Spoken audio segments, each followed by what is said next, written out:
Yo guys, and welcome back to another Spore creation video, and for today I'm going to be making the brand new 2020 Spinosaurus. I'll tell you guys what, I first saw the article for this yesterday and I was absolutely ecstatic. As a lot of you may know, Spinosaurus has always been my favourite dinosaur. I just think it looks really cool. I don't care which interpretation, I don't care if it's bipedal, quadrupedal, I really don't mind. I've just always thought it was an extremely cool dinosaur. And so seeing that brand new fossils have been found, it's incredible. Like, I can't wait to see what more is learned from it.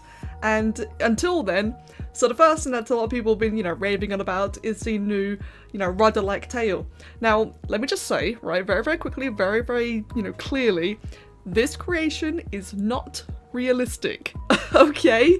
This is just me having fun. I'm extremely excited about this. When I first saw the rudder tail, it really reminded me of a crocodile. I know it's not really quite the same. I did look up a crocodile skeleton and they have like a much smaller or thinner tail. It doesn't matter. It reminded me of a crocodile. And the idea of like a Spinosaurus just being like this really big, scary, brutish, crocodile with a great big sail and its iconic mouth. It was just really exciting, and it just made me feel very inspired, really creative. Just wanted to get this creation done, just something just really cool. Like I said, I'm very excited. Again, not meant to be accurate by any means, so please don't worry about certain inaccuracies. I know some people get quite passionate about it, I understand, but I've always been a fan. I've always been a really huge fan of dinosaurs. Not an expert, not a student, not a teacher. I just love them. I just think they're so cool. Now, for this creation, I did initially thought about doing like a swimming posture one. I've done like a couple of swimming animating creations in the past where they look like they're swimming. And I really did think about that. I was originally going to do that with this. But to tell you the truth, I just kind of didn't want to in the end. Like, the more I thought about it, the more I thought about, okay, how would I position the legs, the feet, or the forearms and the forelegs? How would I do, the mouth, the neck posture, etc. I just really wasn't into it. And I thought about, okay, maybe if I did like a good old classic bipedal one, which has always been, a little bit more my preferred version. I figured, why not? Just be fun. Just really something just monstrous, big, brutish. Well, not really trying to make it monstrous, but trying to make it, like on a big, kind of classical scary side. That's the type of thing I was aiming for here. And personally, I'm really happy with it. I hope a lot of other people are as well. I do hope that you guys can appreciate, the goals, the things of which I was trying to go for here. At first, I was being very picky.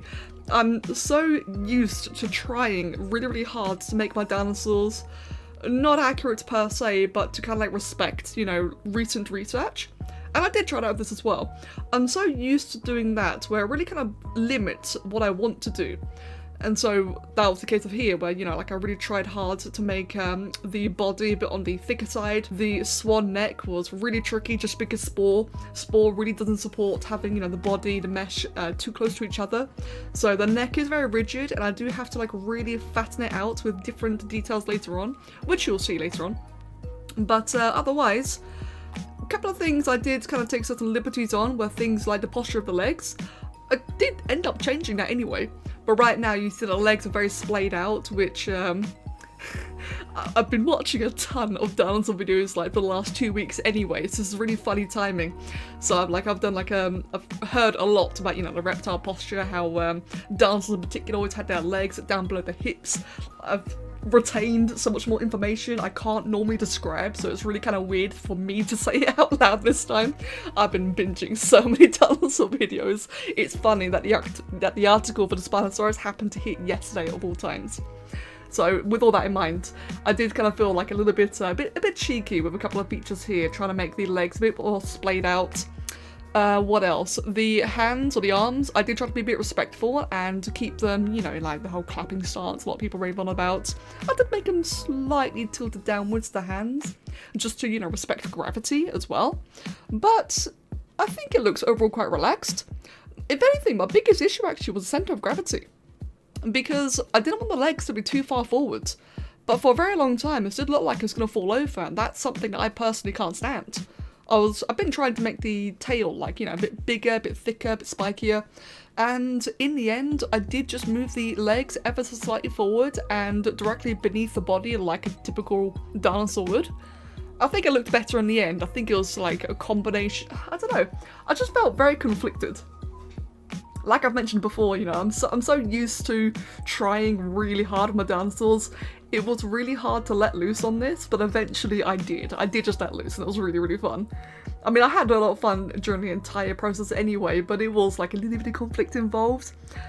So right now I've been working on the scoots, I believe they're called, for the feet, which I did end up removing that anyway due to a texture issue later on, since I did spend a lot of time trying to figure out the textures. Like I said, this reminded me a lot of a crocodile, and I just imagine it having, you know, like a nice big crocodile texture, where it's like a bit of a murky, mossy, browny, greenish colour, with like a lot of spots and, not spots per se, but like very blotchy, mottled kind of colour scheme and a yellowy underbelly. When I went with that for this creation later on, the textures were a little bit messed up in places like the hands and feet, so I did end up removing all those scoots anyway, but I kind of gave them like a bit of a replacement to better suit it. What else? Right now working on a lot of spikes. I don't know if Spinosaurus was inherently spiky, at least around the head. I know it obviously wasn't around the shoulder and the tail, but at least around the, you know, the back of the head, the neck. I don't think it was, but when I didn't have anything there, it just, the neck and head, it just felt really bald compared to the rest of the creature. It's got this great big majestic spine, of which I tried to respect the whole M shape. It might be a bit exaggerated here, but again, just having fun with it. The tail is obviously massive, I love it. So when I had the back of the neck being completely bald, it just looked really weird and I really didn't like it. So I did exaggerate, I did add a whole bunch of spikes to it. Not to mention, I like spiky dinosaurs anyway. I also added a little crest between the eyes, which I think might be the first time I've ever willingly done this. I'll be honest, I've never been a fan of the little crest between the eyes. I always just thought it looked really strange. But for this one, it kind of just worked out. I don't know why my opinion on it has changed, but I just thought it looked a lot better with it this time around. Probably again, just trying to add like more information, more noise around the head. Saying that, thanks to a new mod by Sai, I'm not sure if it's public yet, I don't think it is, but I had the easiest time ever doing the teeth. One big issue I've always had when it comes to making Spinosaurus, among a couple of other dinosaurs as well, is their teeth. Like, the way that their teeth are kind of, at least as far as I'm aware, kind of somewhat dip out the teeth, or sorry, dip out the gums. That's always been extremely hard to do in Spore, because as you all know, the keratin horn piece in Spore has got like such a bulky base to it that it tends to stick out a lot, and in Spore when you try and make like these embedded, you know, poking out teeth, it's an absolute nightmare. Thanks to Sai and an update to one of his mods. Again, I don't know if it's public yet. Hopefully it will be soon because it's really, really useful and I want to showcase it. It made doing the teeth much easier and also allowed me to, you know, be a lot more precise at doing it. So I was able to get, you know, those conical teeth that happen all around like the divots of the Spinosaurus jaw. Like, it's all the really trademark features that I've never really been able to do in Spore before because Spore is very, very clunky. So I was really happy to get that done. I think in terms of the head, it might actually be my best Spinosaurus head I've done so far. Saying that, actually, so I did show off as well, or at least I showed the video, that T. Clara and B had also upgraded their dinosaur heads mod. The reason I didn't go for that Spinosaurus head was simply because I wanted to make it my own. I do plan on using that mod a lot in the future because the dinosaur head mod is just awesome and it really offers like a lot of creative potential, especially the new updates. But I didn't want to here just because, one, I really wanted to make it myself, just make like this full-on custom head with a bunch of details slapped on. I wanted to do that, I like constructing heads. But also because I felt like that the other head would have just looked a bit artificial against the rest of this body. This particular Spore creation is so like heavily built, like you look around the spine and the tail, there's just so many different parts going on there, there's a lot of construction for a Spore creation. I felt like that if I'd just used like an entirely pre-made head, it just would have looked really out of place. Whereas by giving it like this custom head that I've made, sure, it doesn't really texture out perfectly towards the end, but to me it felt more consistent with the rest of the construction and rest of the design. Meanwhile, right now, I've been placing a bunch of osteoderms and scoots. Now, like I said, crocodile. I was really having crocodile vibes going on with this, with the design here. The osteoderms and scoots here might be a little bit big, especially as I progress onwards and start actually turning them into spikes. That was definitely a selfish choice, which I have no regrets on. I just thought it looked really cool.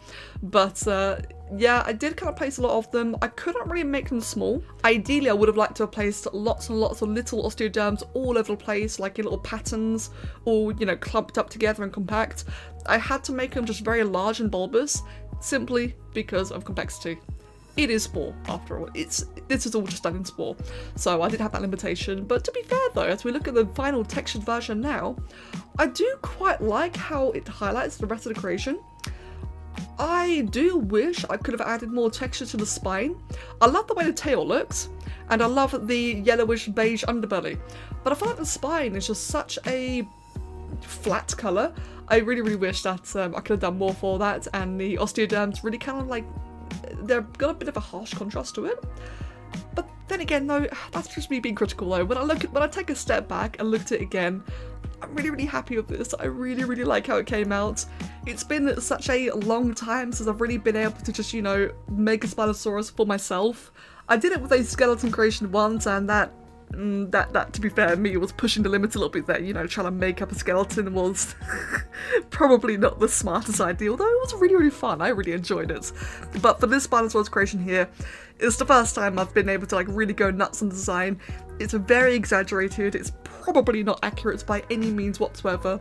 It's hyper stylized. It kind of reminds me a lot of the Hypo Spino from the Isle. Didn't reference it in any way, but it does give me a bit of that vibe. I don't know, I'm just really happy with it. I really like how it's come out, and I hope you can, you know, tell by my tone that this, to be fair, was a creation for me. Like, this is just one that I want to do for myself. I had the idea and I just want to shove it out there, and of course, share it to everyone. So I really do hope that you guys will enjoy it. I really like it in its environment. Like, even though, you know, it's a lot more suited to, like, this environment here, I just really liked how it looked in this one. I don't know, it just makes me feel like it's a lot more prehistoric-y. Something like walking with dinosaurs. I'm nerding out. Alright then guys, we're going to wrap it up here then. Like I said, I really hope you enjoy it. I've seen a lot of people been drawing their own versions of Spinosaurus 2020, and they've been looking so cool. It's really cool to see everyone so excited. Like I said, my favourite dinosaur. It just makes me really happy, and I hope that you guys can enjoy it as well. As always, thank you all so much for watching. Hope you have a wonderful day. And of course, a huge thank you to my patrons, especially to Pukebite, Frostbite, Dragon Queen, and Glass the Absol. Thank you all so much, and have a wonderful day. Cheers.